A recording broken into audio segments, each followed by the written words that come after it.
আজকে বনগ্রাম বাজারে আগামী 21শে মে কটিয়াদী উপজেলা পরিষদ নির্বাচন উপলক্ষে আজকের এই মত বিনিময় সভায় সভাপতি আইদার ভাই, এখানে উপস্থিত বনগ্রাম বাজার কমিটির সভাপতি সহ এখানে মুরব্বিয়ান উপস্থিত আমার সাথে এসেছেন এবং বনগ্রাম ইউনিয়নের বিভিন্ন এলাকা থেকে আগত এবং আমার মহানগর স্বেচ্ছাসেবক লীগ নেতা মুবারক সহ অত্র এলাকার প্রাণ প্রিয় ভাই বোনেরা, আপনাদের সবাইকে আন্তরিক অভিনন্দন এবং শুভেচ্ছা জানাচ্ছি। এখানে আরো উপস্থিত আছেন এই অনলাইনের সাংবাদিক বৃন্দ, প্রিয় ভাইয়ের আমার। আসলে অনেকক্ষণ ধরে আপনারা এখানে এই গরমের মধ্যে অপেক্ষা করতেন, বক্তব্য শুনেছেন।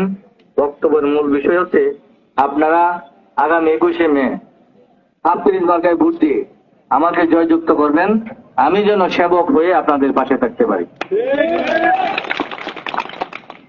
আমি আসলে এ পর্যন্ত রাজনীতি যতদিন পর্যন্ত করেছি চেষ্টা করেছি মানুষের উপকার করতে, কিন্তু উপকার না করতে পারলেও কারো ক্ষতি করে নাই। আমার দ্বারা কারো কোনো ক্ষতি হয় নাই, আর এটা কোনোদিন হবেও না। আমি দুইবারের জেলা পরিষদ সদস্য থাকাকালীন অবস্থায় কারোর সাথে আমার মনে হয় না যে খবরদারি করেছি, নেতাগিরি ভাব দেখাইছি, এরকম কেউ বলতে পারবে না।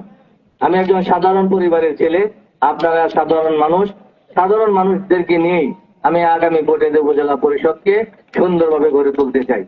আপনাদের এই এলাকার যে সকল কাজ এখনো হয় নাই, রাস্তাঘাট বলেন এবং অনেক কাজ আছে উপজেলা পরিষদে, আমি চেষ্টা করব আপনারা যদি আমাকে উপজেলা চেয়ারম্যান নির্বাচিত করতে পারেন সেই উন্নয়নমূলক কাজ করার জন্য।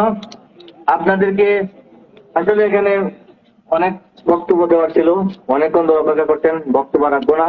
আপনাদের সকলের সুস্বাস্থ্য এবং দীর্ঘায়ু কামনা করে আমি আপনাদের এলাকার ছেলে হিসেবে, আমি আপনাদের ভাই, আপনাদের বন্ধু হিসেবে, আপনারা জানেন আমার বয়স, এখানে যারা আছে অনেকে আমার সমবয়সী, এখানে যারা মুরব্বীরা আছেন ওনাদের ছেলের মতো।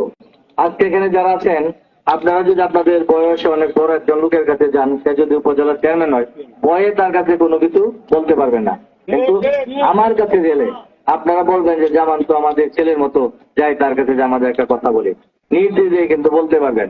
ইনশাল্লাহ আমি আপনাদের পাশে থাকবো, আপনাদের সেবক হয়ে, আপনাদের সকলের সুস্বাস্থ্য এবং দীর্ঘায়ু কামনা করে আমি আফরিন মার্কার একটা বুট ভিক্ষাতে আমি আমার সংক্ষিপ্ত বক্তব্য শেষ করছি। সবাইকে ধন্যবাদ। আপনারা সবাই ভালো থাকবেন, সুস্থ থাকবেন।